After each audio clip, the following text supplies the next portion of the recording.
আমি পৃথিবীর বিভিন্ন বিশ্ববিদ্যালয়ে দেখেছি যে ওখানে ক্যারিয়ার অ্যাডভাইজার থাকে একজন। আমাদের বিশ্ববিদ্যালয় ক্যারিয়ার অ্যাডভাইজার, ক্যারিয়ার কাউন্সিলর বলি আর কি আমরা। হিউম্যান অ্যাটেনশনের স্প্যানটা হয়ে গিয়েছে এখন 9 সেকেন্ডের মতো। কেন উনি শিক্ষক হবেন স্যার বলেন? কেন সে প্রাডো গাড়িতে চড়বে না? শুধু কি রাজনীতিবিদরাই চলবে? লম্পটরা চলবে? দেশের টাকা লুট করে তাদের শেকড় কোথাও হয় না, না হয় তার জন্মস্থানে, না হয় সে যেখানে প্রবাসে, তাদেরকে বলা হয় ভাসমান কচুরিপানার মতো। ডেইলি টাইমসে বাংলাদেশের নিয়মিত টকশো টাইমস টকে আপনাদের স্বাগত জানাচ্ছি। আমি ইলিয়াস খান। আপনারা জানেন যারা এই অনুষ্ঠান দেখছেন, বাংলাদেশে বেকার সমস্যা রয়েছে। একই সঙ্গে প্রতি বছর আরও বেকার যোগ হচ্ছে। মাস্টার্স পাশ করে বা ডিগ্রি পাশ করে তারা চাকরি পাচ্ছে না। একই সঙ্গে বাংলাদেশে যারা বিদেশে কাজ করেন, দক্ষতা না থাকার কারণে তারাও কিন্তু যথাযথ অনারিয়াম পাচ্ছেন না, বেতন পাচ্ছেন না, ফলে দেশীয় রেমিটেন্স কম আসছে। এর মূল কারণ হচ্ছে আমাদের কারিগরি শিক্ষা বা কর্মমুখী শিক্ষার অভাব। এসব বিষয় নিয়ে আজকে কথা বলবো। আমাদের স্টুডিও উপস্থিত আছেন ডক্টর হাসান সাইমুম ওয়াহাব। তিনি ইন্ডিপেন্ডেন্ট ইউনিভার্সিটি বাংলাদেশের উপপরিচালক ও কর্মসংস্থান বিশেষজ্ঞ। আপনাকে স্বাগত জানাচ্ছি। আপনাকে ধন্যবাদ। আপনি তো একজন কর্মসংস্থান বিশেষজ্ঞ। বাংলাদেশে এখন 65% মানুষ কর্মক্ষম, মানে যারা কাজ করতে পারে। এবং দীর্ঘদিন ধরে আলোচনা হচ্ছে, আপনি জানেন যে আমরা একটি ডেমোগ্রাফিক ডিভিডেন্ড পাচ্ছি, যেটা পৃথিবীর অনেক উন্নত দেশেও নেই, যেমন Japan, Scandinavian country, birth rate minus অনেক দেশে, কর্মক্ষম মানুষ খুব কম। তা এই যে কর্মক্ষম মানুষ আমাদের এত, এদেরকে কীভাবে ব্যবহার করা যেতে পারে? আপনি চিন্তা করে দেখেন জাপানের কথা। তাদের দেশে যে বয়স্ক লোকের সংখ্যা তাদের মানে অনেক, এটা তাদের একটা সমস্যা, বড় একটা সমস্যা, যে তারা কি করবে তারা জানে না। আমাদের দেশের জন্য এটা এখন আপনাকে এই জনসংখ্যাটাকে এটাকে রিসোর্সে, হিউম্যান রিসোর্সে আপনাকে রূপান্তর করতে হবে। সেটি কিভাবে করা যেতে পারে? সেটার জন্য আপনার প্রথমে হচ্ছে আপনার পরিকল্পনা দরকার। আপনি কি করতে চান? What do want to do with this people? ধরুন আমি কারিগরি শিক্ষায় দিতে চাই সবাইকে বা অধিকাংশকে, সেই সুযোগ কি বাংলাদেশে আছে? আমরা জানি যে কিছু কারিগরি প্রতিষ্ঠান আছে, বাট সেখানে দক্ষ শিক্ষক নেই। এই সংকটও কিন্তু আছে, এবং অনেক প্রতিষ্ঠান এই ছাত্রছাত্রী না থাকায় কিন্তু বন্ধ হয়ে যাচ্ছে। এটি সমাধান কি আসলে? জি, এটা অবশ্যই আমার কাছে মনে হয় যে এটার একটা ইতিবাচক দিক আছে। এবার এই সরকারও মনে হয় এটা নিয়ে অনেক মানে এগুলো নিয়ে তারা বিভিন্ন জায়গায় তারা বক্তব্য দিচ্ছে, কাজ করছে। আমি কিছু বিষয় আমার কাছেও, যেহেতু আমি কর্মসংস্থান বিশেষজ্ঞ, আমাকে একটা বিশ্ববিদ্যালয়ে ডেকেছিল যে কীভাবে তারা তাদের বিশ্ববিদ্যালয়ে তারা এরকম বিভিন্ন স্কিল ডেভেলপমেন্ট প্রোগ্রামগুলো করতে পারে।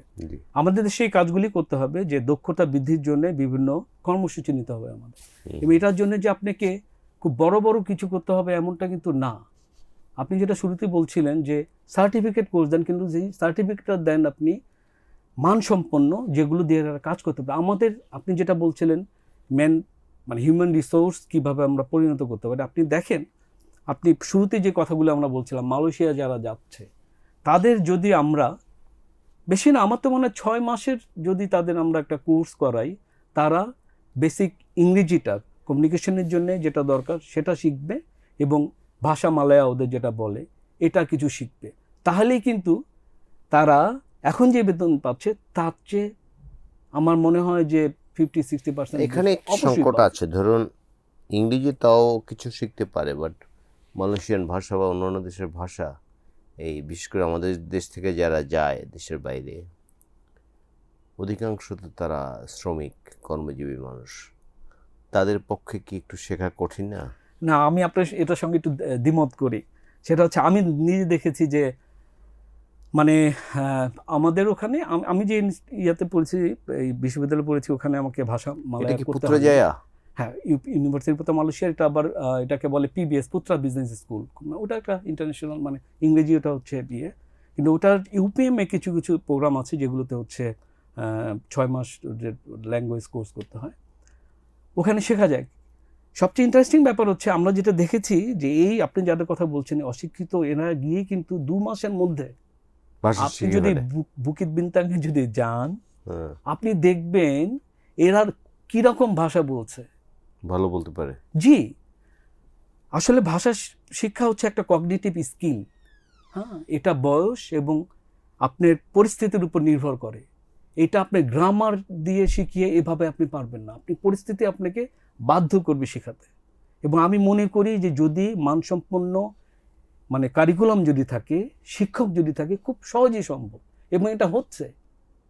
এটা হচ্ছে কিন্তু এটা আমি নিজে দেখেছি অনেক জাপানিজ ল্যাঙ্গুয়েজ যেমন আপনি যেটা বলছিলেন কেন 1 কোটি সম্ভাবনা হতেও পারে যেহেতু জাপানিজ গভর্নমেন্ট তারা বাংলাদেশ থেকে লোক চাচ্ছে এবং তারা বিভিন্ন ধরনের স্কিম নিয়েছে।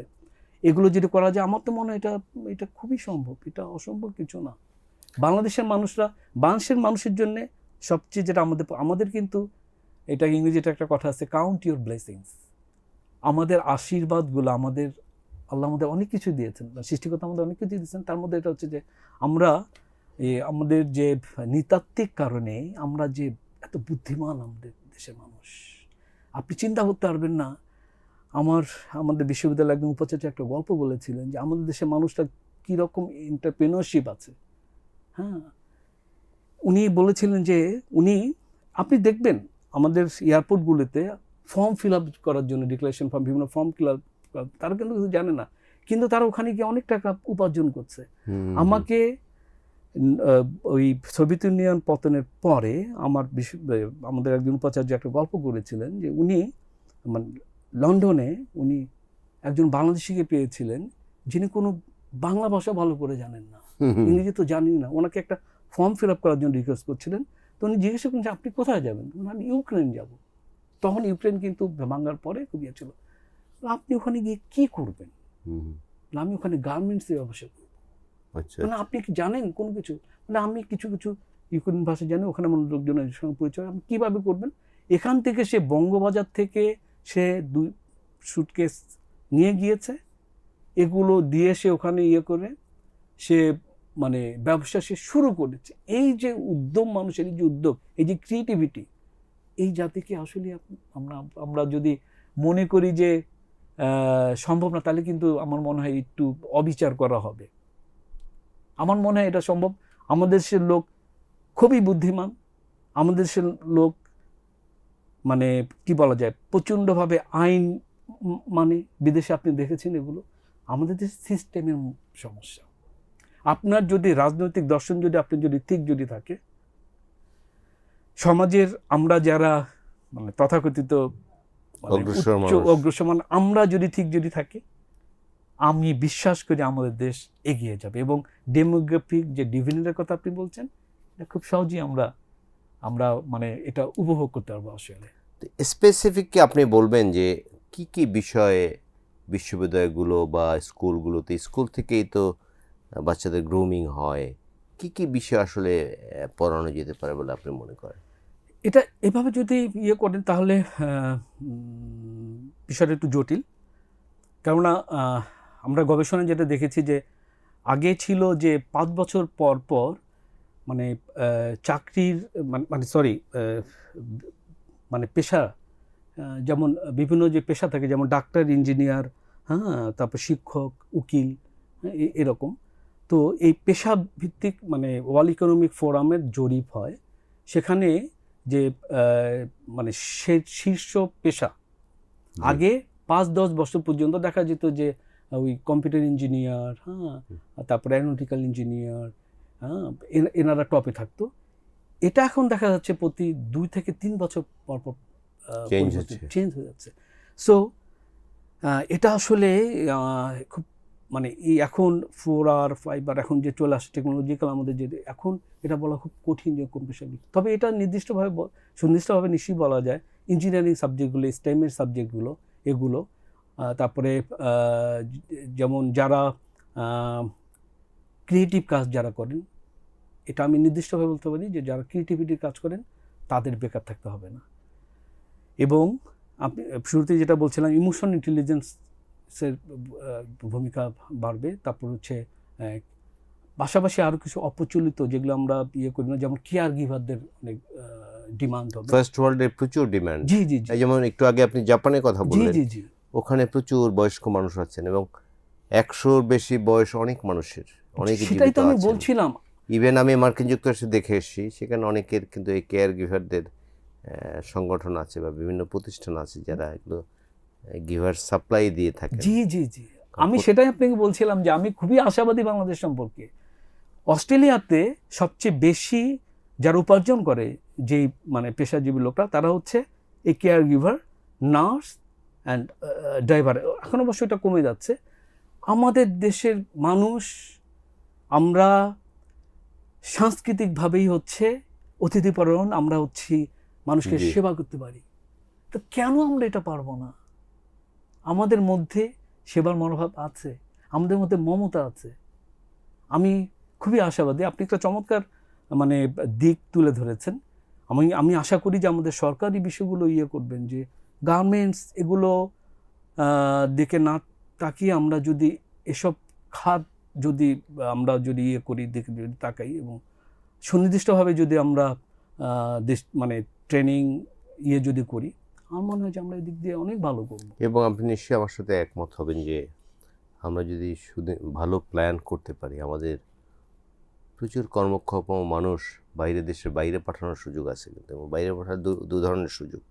তিনি দেশের কোনো কিছু ব্যবহার করলেন না, ধরুন খাদ্য, বস্ত্র, বাসস্থান, তার পিছনে এই খরচটা হলো না, এবং তিনি বা বাইরে থেকেও টাকা পাঠাবেন এবং এই সোশ্যাল ইম্প্যাক্ট আছে। ধরুন তার ফ্যামিলিটি ভালো অবস্থায় যাচ্ছে, তার বাচ্চাদের ভালো পড়াশোনা দিতে পারছেন, তিনি একটি ভালো ঘর তুলতে পারছেন, মানবেতর জীবনযাপন করতে হলো না। জীবনের মান, হ্যাঁ, এটা এটা এটা এটা তো অবশ্যই। এবং এটা এটা খুবই সম্ভব, খুবই সম্ভব সরকার যদি সুনির্দিষ্টভাবে পরিকল্পনা যদি করে। এটা আমার মনে হয় যে সরকার যেরকম বলছে 1 কোটি, খুবই সম্ভব। আপনি যেভাবে বলছেন এভাবেই সম্ভব। না, আমরা আপনারা কি যদি এরকম দেখেছেন কোথাও যে বিশ্ববিদ্যালয়ে আমি ভর্তি হতে গেলাম জি ফার্স্ট ইয়ারে, আমি যে সাবজেক্ট ইচ্ছা নিলাম, বাট আমার ব্রেন বা আমার বুদ্ধিমত্তা এটি কোন দিকে সেটি কিন্তু কোনো কিছু টেস্ট করা হয় না। অ্যাপটিটিউড টেস্টের মতো আমি সেটা বাইরের বিশ্ববিদ্যালয়গুলো থেকে আছে। মালয়েশিয়া, যেমন আপনি একটু আগে বললেন যে ছেলেটি অন্তর্মুখী, জি জি তার দ্বারা মার্কেটিং করা কিন্তু টাফ। জি জি জি এটা যদি একজন কি বলে যে ভাইবা বোর্ডে যদি আমি জানি না তাদেরকে আপনি কি বলবেন, শিক্ষক হোক বা যারা এই বিষয়ে এক্সপার্ট, যে তা কার নেক কোন দিকে, কাকে দিয়ে কি সম্ভব, সেটি তো আমাদের এখানে কিছু নাই এই ধরনের। না, হয়তো সরকারি বিশ্ববিদ্যালয় সম্পর্কে আমি জানি না, কিন্তু বেসরকারি বিশ্ববিদ্যালয়গুলো, আমি আমার কথা বলতে পারি, আরও কিছু বিশ্ববিদ্যালয় জানি। এটা আমাদের মানে অ্যাডভাইজার বলে আর কি, অ্যাডভাইজিং করেন ওনারা শিক্ষা জীবনের শুরু থেকেই। একটা শিক্ষার্থী যখন বিশ্ববিদ্যালয়ে ভর্তি হয় তখনই তার একজন অ্যাডভাইজার থাকে, যিনি ওই শিক্ষার্থীটাকে সে কোন কোন কোর্স নেবে, ফাউন্ডেশনাল কোর্স কোনগুলো নেবে, 100 লেভেলে, 200 লেভেলে, কোন সময় কোনটা, এবং তার সে কীরকম রেজাল্ট করছে সে অনুযায়ী তাকে সেই কোর্সগুলো সে অফার করে দেয়, পছন্দ করে দেয় এবং সেগুলো নেয়। তো এই সময়েই যখন একজন শিক্ষক বা অ্যাডভাইজার উনি যখন দেখবেন যে সে কমিউনিকেশনে ভালো করছে না, সিএমএন সে কমিউনিকেশন সে ভালো করছে না, কিন্তু সে পড়তে যাচ্ছে, আপনি যেটা বলছিলেন সেটা সে পড়তে যাচ্ছে হচ্ছে মাস কমিউনিকেশন, মার্কেটিং পড়তে যাচ্ছে। আচ্ছা আচ্ছা। তখন হয়তো বা এই অ্যাডভাইজার শিক্ষার্থীটাকে পরামর্শ দিতে পারে যে আচ্ছা তুমি তো ভালো করছো না, তো কি করবে, তুমি কি রিটেক করবে নাকি অন্য কিছু পড়ার চেষ্টা করবে? বা সেকেন্ড ইয়ারে গিয়ে যদি দেখে যে সে রিটেক করার পর ভালো করছে না, তখন সেই অ্যাডভাইজার ওনাকে হয়তো বা আমাদের বিশ্ববিদ্যালয়ে বলে যে তুমি মনে হয় ভালো করছো না, তুমি কি তোমার মেজর চেঞ্জ করবে কি না, এই সুযোগ আছে। এবং আমি ওটাই বলছিলাম যে আমাদের এগুলো নিয়ে, কেরিয়ার এডুকেশন নিয়ে আমাদের সুনির্দিষ্টভাবে আমাদের শিক্ষাক্রমের অংশ, কারিকুলামের বাট অংশ। So far I know public বিশ্ববিদ্যালয় এটা বোধ হয় সম্ভব না। ধরুন আপনি মার্কেটিংয়ে ভর্তি হলেন, আপনি এটা বাদ দিয়ে 2 বছর পরে অন্য সাবজেক্টে চলে যাবেন, আমার মনে হয় সেই সুযোগ নেই এখন পর্যন্ত নেই, কিন্তু আসলে প্রয়োজনই আপনার চাহিদা তৈরি করে। আমার মনে হয় যে যেহেতু এটা আপনার ভিতরে প্রশ্নটা এসছে, আমার মনে হয় অন্যদের মধ্যে আসবে এবং এটা এই প্রয়োজন এবং চাহিদা তৈরি হবে। আমি পৃথিবীর বিভিন্ন বিশ্ববিদ্যালয়ে দেখেছি যে ওখানে ক্যারিয়ার অ্যাডভাইজার থাকে একজন, গুড, হ্যাঁ আমি সেটাই বলছি। সুনির্দিষ্টভাবে ক্যারিয়ার অ্যাডভাইজার থাকে। জি, হ্যাঁ, আমাদের বিশ্ববিদ্যালয় ক্যারিয়ার অ্যাডভাইজার, ক্যারিয়ার কাউন্সিলর বলি আর কি আমরা। সে তাকে বলে দিচ্ছে, কোনো সমস্যা হলে বলে দিচ্ছে।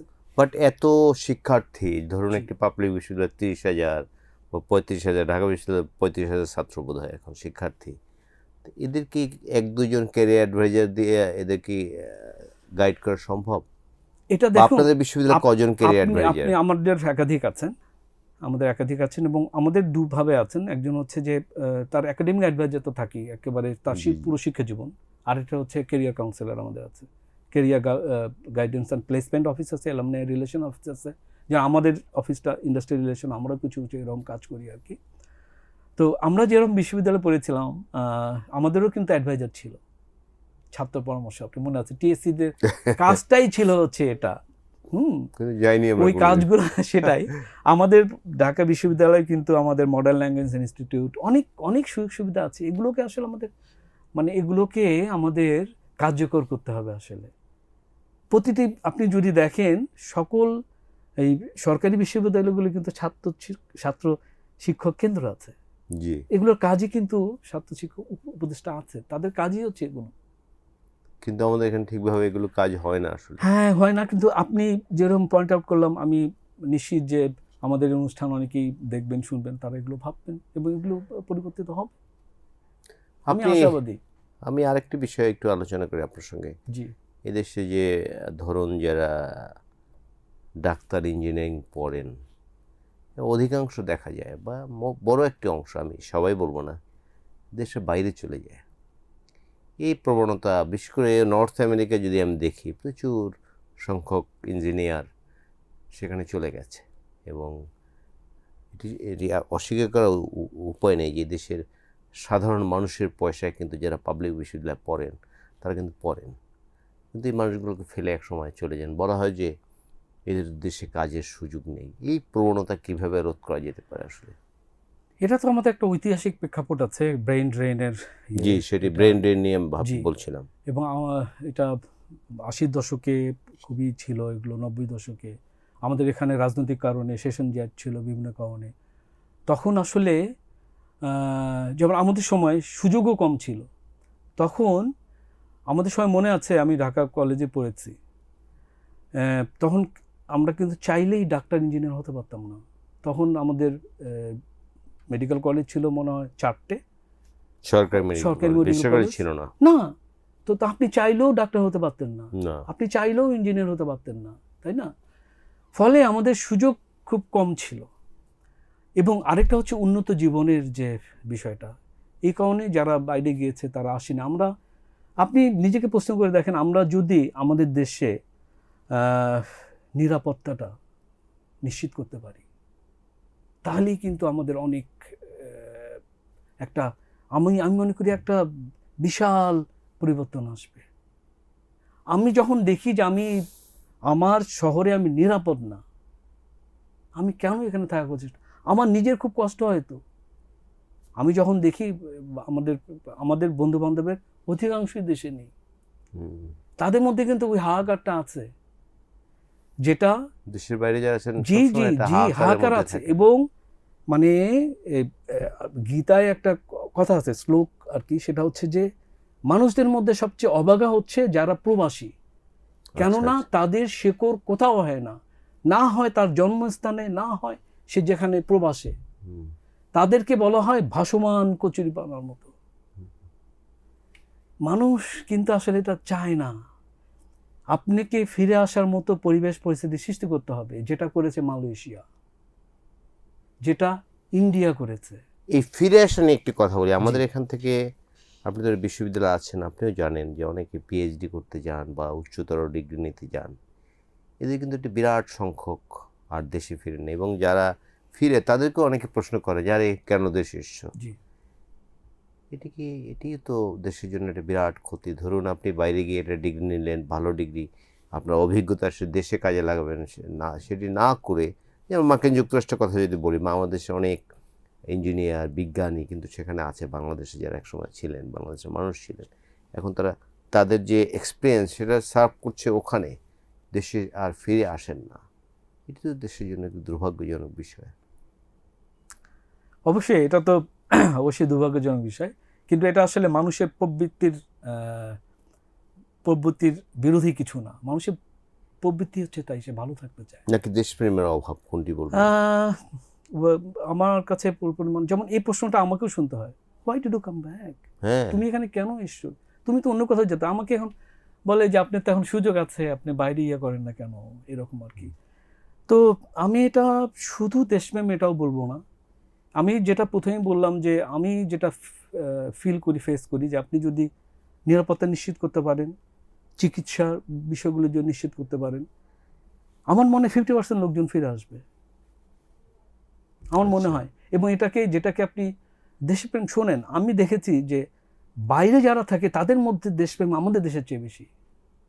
হ্যাঁ, আমরা যারা সবসময় দেশে, জি তাদের জি জি, মনটা পড়ে থাকে দেশে, আসলে আমি অবশ্যই দেখেছি। অবশ্যই অবশ্যই মানুষ তার প্রবৃত্তিগতভাবেই সে, তার মধ্যে দেশপ্রেমের ব্যাপারটা আছে। দেশের অবস্থা এখন এমন হয়েছে, যার সামর্থ্য আছে, যেসব শিক্ষার্থীর বাইরে পড়ার মতো, তারা কেউ এদেশে পড়তে চান না। এটি কেন? কত বেসরকারি বিশ্ববিদ্যালয় আছে, অনেকগুলো হয়েছে, পাবলিক বিশ্ববিদ্যালয় তো আছেই, প্রায় শতাধিক না, শতাধিক বিশ্ববিদ্যালয় এখন বাংলাদেশে আছে। তারপর কিন্তু প্রচুর সংখ্যক শিক্ষার্থী দেশের বাইরে যাচ্ছে, বিভিন্ন জায়গায় পড়তে যাচ্ছে, দেশের বিশাল অর্থনৈতিক ক্ষতিও হচ্ছে, এবং যে স্টুডেন্টগুলো যাচ্ছে তারা কিন্তু আর হয়তো 5% বা 10% ফেরত আসে, বাকিরা কিন্তু আর আসেন না। এই প্রবণতা রোধ করার উপায় কি আসলে? এটা একটিমাত্র কারণ যদি বলতে বলা হয়, খুব মোটা দাগে আমি বলতে পারি, সেটা হচ্ছে ভালো শিক্ষকের অভাব। আচ্ছা। এটা আমাদের দেশে, এটা আমি নিজেও উপলব্ধি করেছি। ভালো শিক্ষকের অভাব আমাদের দেশে আছে, এবং কারিকুলামের ব্যাপারগুলো তো আছেই, পরিবেশের ব্যাপার আছে। এই বিষয়গুলো নিয়ে আমাদের মানে এখন প্রচুর কাজ করা প্রয়োজন। আসলে আমাদের শুধু কথা বলে কিছু হবে না। আপনি একজন ভালো শিক্ষক কি করে হবে? আপনি ভালো শিক্ষকের জীবিকা নির্বাহের জন্য আপনি কত টাকা বেতন দেন? এবং আমাদের সাবকন্টিনেন্ট কিন্তু সবচেয়ে কম বেতন জি পান জি, আমাদের দেশের মানুষ, আপনার শিক্ষকরা। ভালো শিক্ষক পাওয়ার সবচেয়ে মানে প্রধান যে জায়গাটা, যারা মানুষ গড়া, আপনি যেটা বলছেন মানুষ গড়ার কারিগর আসলে হচ্ছে মানে প্রাথমিক স্কুলের শিক্ষক। স্কুলের শিক্ষক। তাদেরকে আপনি কি দিচ্ছেন স্যার? হুম। এই কথাগুলি বলবার সময় এসছে, কাজ করার সময় এসছে। আপনি ভালো শিক্ষক পাবেন না তো। যে শিক্ষক আমাদের গল্প, উপন্যাস, নাটকে আমাদের দেখানো হয়, একজন প্রাইমারি স্কুলের শিক্ষক মানে জবুতবু সেরা শার্ট পরা একজন মানে মানুষ, ভালো করে খেতে পারে না। কেন উনি শিক্ষক হবেন স্যার বলেন? যার অন্য কিছু করে কেন সে প্রাডো গাড়িতে চড়বে না? শুধু কি রাজনীতিবিদরাই চড়বে? লম্পটরা চড়বে? দেশের টাকা লুট করে আপনি, আমি দুঃখিত, আমি একটু মানে বলতেই হচ্ছে, না, আপনি কথাগুলো খুব আপনি সত্য। কি করে আশা করেন যে ভালো লোক আসবে? আমি নিজেও তো আসবো না, আপনি নিজেও তো আসবেন না। আপনি নিজেকে প্রশ্ন করে দেখুন। একজন, আপনি সাংবাদিকতা করেন, আপনি যদি জীবিকা নির্বাহ করতে না পারেন, আপনি কেন আপনি এই পেশায় সততা বজায় রাখবেন? স্যার মোটা দাগে এটা আমার মনে হয় এটা শিক্ষকদের সন্দেহ মান করা যাবে। উন্নয়নে কি করা যেতে পারে? What do you think? শিক্ষক মান উন্নয়নে মানে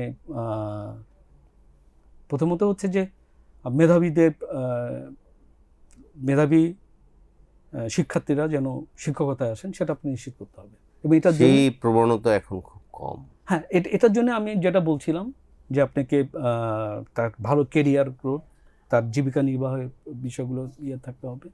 এই নিশ্চয়তা, মোটা দাগে এই নিশ্চয়তা আপনাকে প্রথমেই দিতে হবে যে আপনি শিক্ষকতা করলে আপনি একটি মানসম্পন্ন আসলে এটি ভদ্র একটি জীবনযাপন করব, যেটা কিন্তু ভারতে হয়েছে। ভারতে আমার ছোট্ট অভিজ্ঞতা, আমি খুবই একজন মানে নগণ্য মানুষ, আমি এত জানি না, বলুন কিন্তু প্লিজ। তারপরও আমি যেটা দেখেছি ভারতে, কলকাতায় কিছু আমার ইয়ের সঙ্গে পরিচয় আছে, তাদের মানে সরকারি প্রাথমিক বিশ্ববিদ্যালয়ের শিক্ষকদের বেতন ভালো, ভালো মানে বেশ ভালো, মানে ধরুন যে 50,000 টাকা রুপি। 50,000 রুপি তো খুব ভারতে খুব ওখানকার ভালো জন্য লাইফ খুবই লিড করা কলকাতার, যায়। এবং ওরা কলকাতা থেকে গ্রামে থাকলে এটা মানে এটা হচ্ছে আরো বেশি পায়, এই জন্য ওরা গ্রামে থাকতে চায়। আর এখানে কিন্তু গ্রামে যেতে এখানে চায় না। উল্টো, মানে কলকাতায় আমরা তো এক কেন্দ্রিক দেশ হয়ে গিয়েছে। আপনি যে বলছেন এই দেশটা হয়ে গেছে এক শহর কেন্দ্রিক, হুম। ঢাকা, আর কোনো কিছু নেই। শিক্ষার্থীদের জন্য আপনি কি বলবেন কর্মমুখী শিক্ষার ব্যাপারে? আপনার লাস্ট কমেন্ট আমরা জানতে চাই। আমার এক নম্বর সেটা হচ্ছে যে যদি একটা বলতে হয় সেটা হচ্ছে যে আপনাকে মানে কমিউনিকেশনের দক্ষতা হবে, যোগাযোগ, এবং যোগাযোগটা শুধু মানে আপনি যদি একটা যদি বলেন, ইংরেজি ভাষাটা ভালো করে শিখতে হবে সবার জন্য। জি। আর হচ্ছে আপনাকে ইমোশনাল ইন্টেলিজেন্স হতে হবে, এটা খুবই ইম্পর্টেন্ট। আমি একটা ছোট উদাহরণ দিয়ে শেষ করি, সেটা হচ্ছে যে আমি এটা আমার পিএইচডির সময় আমি ইন্টারভিউ, তখন করোনার সময় ছিল, আমি ইন্টারভিউতে আমি পেয়েছিলাম। সেটা হচ্ছে যে আমাকে সরাসরি বলেছিলেন যে আপনি আপনার মানে যাকে নিবেন তার কমন সেন্স আছে কিনা আপনি কিভাবে বুঝবেন, এবং এটা আপনার কাছে কত গুরুত্বপূর্ণ। সে আমাকে বলছিল যে স্যার দেখেন, আপনি যতই মানে আপনি জিপিএ 5, আপনি যতই ভালো ছাত্র হন না কেন, ওই করোনার সময় আপনি এসছেন, আপনি মাস্ক পরে আসেননি, হুম হুম। আপনি যতই ভালো হন আমি আপনাকে নেব না। আচ্ছা আচ্ছা তো আচ্ছা। এইরকম আপনাকে আমরা আমরা আমাদের সমাজে এটাকে বলতে হচ্ছে কমন, বা এই যে তো এই জিনিসগুলো আপনাকে এখন আমি আমার গবেষণায় গিয়ে পেয়েছি যে এখনকার এই জেন জি, তাদের বড় সমস্যা হচ্ছে তারা শুনতে চায় না, they don't want to listen. যারা যেহেতু শুনতে চায় না, সেহেতু তাদের কমিউনিকেশন হচ্ছে না। হুম হুম। তো তারা আপনাকে মোবাইলে ব্যস্ত থাকছে জি জি সারাদিন। জি, এবং আপনি অবাক হয়ে যাবেন, আপনি গুগল করে দেখতে পারেন যে হিউম্যান অ্যাটেনশনের স্প্যানটা হয়ে গিয়েছে এখন 9 সেকেন্ডের মতো। আচ্ছা আচ্ছা আপনি আচ্ছা। বুঝতে পারেন, মানে আপনি একটা ক্লাস হয় 50 মিনিট, সে 9 সেকেন্ড তার কনসেন্ট্রেশন অ্যাটেনশন। থাকে। ইয়েস। হুম। তো এখন যারা ভালো করতে চায় তাদের এই বিষয়গুলো সম্পর্কে সচেতন হতে হবে। আমরা আলোচনার শেষ পর্যায়ে চলে এসেছি। আমরা চাই বাংলাদেশে কর্মমুখী শিক্ষার প্রসার ঘটুক, সরকার যথাযথ উদ্যোগ নিক। আমরা যে ডেমোগ্রাফিক ডিভিডেন্ড পাচ্ছি, এই সুযোগটাকে আমাদের কাজে লাগাতে হবে। এই আশাবাদ ব্যক্ত করে আমাদের আলোচনা আজকে শেষ করছি। আপনাকে আবারও ধন্যবাদ।